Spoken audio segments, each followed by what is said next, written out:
Start with the name of Allah, who is the most merciful. Assalamu alaikum. Open your SST book, page number 10.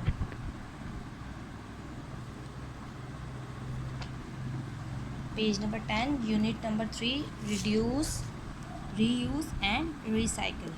You will read your chapter by yourself and I will translate your chapter for you. So let's start with the first para. पहले paragraph में हमें बताया जा रहा है कि दुनिया को कैसे आलूदा किया जा रहा है उस कचरे और गंदगी की वजह से जो कि हमारी वजह से पैदा होता है और हमारे इर्द गिर्द की आबो हवा को भी जो आलूदा करता है। और वही कचरा गंदगी और जो चीज़ हमारे ही वजह से प्रोड्यूस होती है माहौल को आलूदा करती है। सेकंड पैराग्राफ में बताया जा रहा है कि जैसे कि दुनिया की आबादी जो है ना दिन ब दिन बढ़ती जा रही है और जिस तरह हमारा डोमेस्टिक जो वेस्ट होता है, हमारा घरेलू जो कचरा होता है वो भी बहुत तेज़ी से बढ़ रहा है। और जिस तरह हमारे घर में डेली रूटीन में कचरा आता है जिसमें प्लास्टिक की बोतलें होती हैं, शीशे की बोतलें होती हैं, धात की चीज़ें होती हैं, उसके अलावा और भी बहुत सी किस्म का कचरा होता है जो कि हमारे डस्टबिन में, हमारे कचरे के डब्बे में डेली की दिन ब दिन बढ़ता रहता है। और इसी तरह हमारे वो कचरा जो बढ़ रहा है वो हमारे माहौल की आलूदगी का सबब बन रहा है। और अगर इस कचरे को सही तरह से डिस्पोज़ ऑफ नहीं किया जाएगा, सही तरह से उसको नहीं डिस्पोज़ किया जाएगा तो वो हमारे माहौल की आलूदगी का बहुत बड़ा सबब बनेंगे, जो कि बहुत बड़ा ख़तरा है हमारे इन्वायरमेंट के लिए। ठीक है, इसी तरह बता रहे हैं कि क्या आपने कभी सोचा है कि ये जो आलूदगी का जो मसला है हमारे इन्वायरमेंट का, हम इसको किस तरह सॉल्व कर सकते हैं। तो यही बता रहे हैं कि हम अवॉइड कर सकते हैं, हम बचा सकते हैं आलूदगी से अपने माहौल को, कि हम कचरा कम, गंदगी कम प्रोड्यूस करें। और उसके अंदर यहाँ बता रहे हैं कि अगर हम चीज़ों को कम इस्तेमाल करें और या हम चीज़ों को दोबारा से इस्तेमाल करें, रीयूज़ करें, तो इस तरह जो हमारा जो वेस्ट होगा, हमारा जो कचरा जो बहुत ज़्यादा मिक़दार में हो जाता है, उसे हम कम किया जा सकता है। और इसी तरह कह रहे हैं कि जैसे कि अगर कुछ चीज़ें तो हम दोबारा इस्तेमाल कर सकते हैं तो वो हम दोबारा इस्तेमाल कर लेंगे, जिससे हमारा जो होगा ना वेस्ट वगैरह जो है वो हमारा कम हो जाएगा, हमारा जो पोल्यूशन की वजह कचरा बन रहा है वो कम हो जाएगा। और अगर इस तरह कुछ चीज़ें जो हम दोबारा यूज़ नहीं कर सकते लेकिन उनको रिसाइकिल करके एक प्रोसेस से गुजार के उसको नई चीज़ों में कन्वर्ट किया जा सकता है, इससे भी हमारे माहौल की आलूदगी के बायस बनने वाला जो कचरा है उसे हम कम कर सकते हैं। अब इसमें बता रहे हैं, अब यहाँ पे बता रहे हैं कि हम अब दुनिया को बेहतर बना सकते हैं अगर हम 3 R's पे अमल कर रहे हैं, इसको अपनी ज़िंदगी में शामिल कर रहे हैं। 3 R's क्या हैं? अब reduce, reuse and recycle. Reduce का मतलब होता है कि मेकिंग लेस ट्रैश, मतलब कम से कम गंदगी पैदा करना। रीयूज़ का मतलब वही कि चीज़ों को दोबारा इस्तेमाल करना। रिसाइकलिंग का मतलब है कि पुरानी अशिया से जो इस्तेमाल शुदा अशिया हैं उनसे नई चीज़ों को बनाना। अब आ जाए पेज नंबर 11 पे, जो कि उन्होंने रिड्यूस, रीयूज़ और रिसाइकिल को एक्सप्लेन किया गया है अच्छे तरीके से। सबसे पहले है रिड्यूस की तरफ चलते हैं हम। रिड्यूस में बता रहे हैं कि कैसे हम कम कर सकते हैं कचरा जो गंदगी पैदा हो रहा है, कि हम कम चीज़ों को कंज्यूम करें। फॉर एग्ज़ाम्पल जो हम पेपर को बहुत ज़्यादा यूज़ करते हैं और डस्टबिन में डालते रहते हैं, तो अगर हम पेपर का इस्तेमाल भी तरीके से करें तो हमारा उससे भी कचरा कम हो जाएगा। और अगर शॉपिंग वगैरह में जब जाते हैं हम प्लास्टिक बैग्स इतने इस्तेमाल करते हैं जो कि कचरे का बायस बनते हैं, हम उससे भी कम करके अपने जो ये जो है जंक और ट्रैश है इसको हम कंट्रोल कर सकते हैं।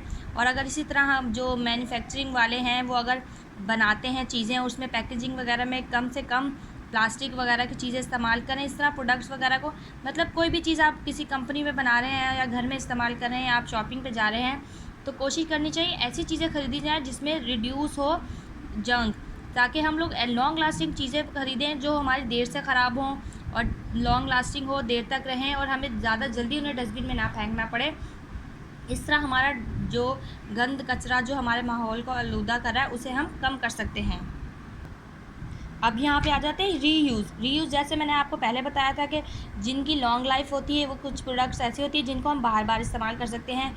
जैसे कि यहाँ पे बता रहे हैं कि प्लास्टिक की बॉटल्स हो गई, ग्लास जार हो गए, प्लास्टिक के कंटेनर्स हो गए, बॉक्सेस वगैरह हो गए। जैसे कि अक्सर हमारे घर में ऑयल पेंट वगैरह आता है तो उसकी बाल्टियाँ बच जाती हैं, तो हम उसको किसी न किसी काम में इस्तेमाल कर लेते हैं। जैसे हमारे घर में कोई बॉटल्स वगैरह आती हैं या हमारे घर में जैसे आइसक्रीम वगैरह के बॉक्सेस वगैरह आते हैं, तो ये वो चीज़ें होती हैं जो कि हम लेके आते हैं एक दफ़ा, उसके अंदर जो भी प्रोडक्ट होती है वो हम यूज़ कर लेते हैं। वो बॉक्सेस वगैरह हम उनको वॉश करके दोबारा इस्तेमाल कर सकते हैं। अगर हम उन्हें डायरेक्ट डस्टबिन में फेंकते जाएँ तो उससे वेस्ट बढ़ जाएगा, लेकिन अगर हम उन्हीं चीज़ों को दोबारा इस्तेमाल करते रहेंगे तो हमारे लिए वेस्ट भी कम होगा और हमारे इस्तेमाल में भी आती रहेंगी।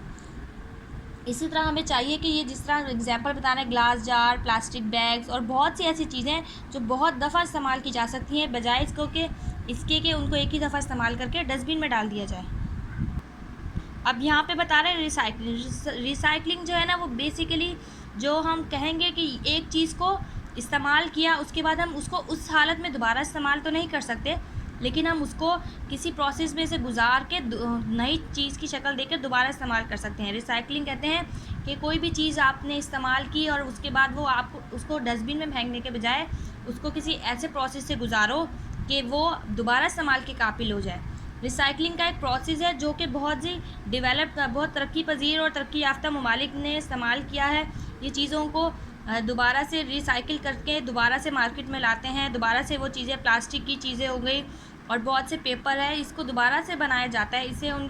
इससे जो हमारे यहाँ लोग पेपर वगैरह को आग लगा देते हैं, कार्बन प्रोड्यूस करते हैं, माहौल को जो आलूदा कर देता है। ज़ाहिर सी बात है, आप किसी चीज़ को आग लगाएंगे कागज़ को तो धुआं पैदा होगा। धुआं पैदा होने से हमारे हवा जो है वो आलूदा होगी, और जब आलूदा हवा हम सांस लेने में जो हमारे अंदर जाएगी तो फिर वो हमारी सेहत के लिए नुकसानदेह होगी। और अगर इसी तरह वही कागज़ को हम किसी फैक्ट्री वगैरह में जाके रिसाइकिल करके नया बना लेंगे तो वही कागज़ अब हमारे कॉपी और किताबों की सूरत में हमारी ज़िंदगी में इस्तेमाल होगा और हमारे लिए फ़ायदेमंद भी साबित होगा। एक तो उससे हमें रिसाइकलिंग से बेनिफिट हो गया कि हमें वही चीज़ दोबारा इस्तेमाल में एक अच्छी सूरत में मिल जाएगी, और सबसे ज़्यादा फ़ायदा कि उसकी वजह से प्रोड्यूस होने वाला ट्रैश और जंक है वो भी बच जाएगा और हमारे माहौल को आलूदा नहीं करेगा।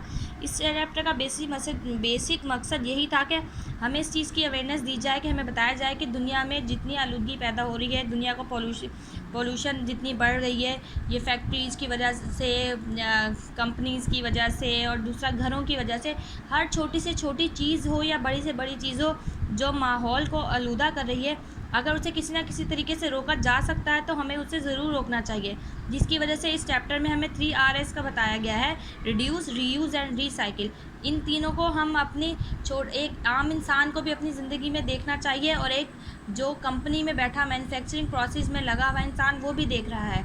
इसलिए हम ये 3 Rs हर इंसान पे लागू होते हैं कि वो हर इंसान अपनी ज़िंदगी में कहीं ना कहीं 3 Rs जो हैं इनको इस्तेमाल करे, इनको अपने दिमाग में रखे और अपनी आसपास की हवा को, माहौल को आलूदा होने से बचाए, ताकि हर इंसानी ज़िंदगी जो है वो सेहतमंद और तंदुरुस्त रह सके। तो ये हमारा चैप्टर था, इसका काम मैंने आपको प्रोवाइड कर दिया है जो आप लोग करेंगे। इस तरफ इसकी एक्सरसाइज है, ये फिल इन द ब्लैंक्स है जो रिटर्न वर्क में आपको प्रोवाइड कर दी गई हैं, और यहाँ पे ये नीचे कुछ मटेरियल्स हैं और जिनको हम यूज़ कर सकते हैं वो बता रहे हैं। जिस तरह ग्लास जार का वैसे बताया मैंने आपको, फ्लावर वाज बना सकते हैं, कंटेनर बना सकते, पेपर को हम दोबारा से यूज़ कर सकते हैं, प्लास्टिक कंटेनर्स को हम रीफ़िल कर सकते हैं, क्लोथ्स जो आपने पहने हैं वो आप डोनेट कर सकते हैं लोगों को, और बॉक्सेस वगैरह जो उनसे आप डेकोरेशन पीसीस वगैरह बना सकते हैं। ये चीज़ें जो मैंने आपको बताई आप ये भी मेंशन कर सकते हैं, और इसके अलावा भी बहुत सी चीज़ें आप अपनी, अगर आपको कुछ बेहतर लग रहा है अपने हिसाब से तो आप वो भी एक्टिविटी में लिख के अपने पास रख सकते हैं। और ये एक्टिविटी है वो बहुत अच्छी है, आप चैप्टर को समझने के बाद ये एक्टिविटी ज़रूर अपनी कॉपी में खुद कीजिएगा।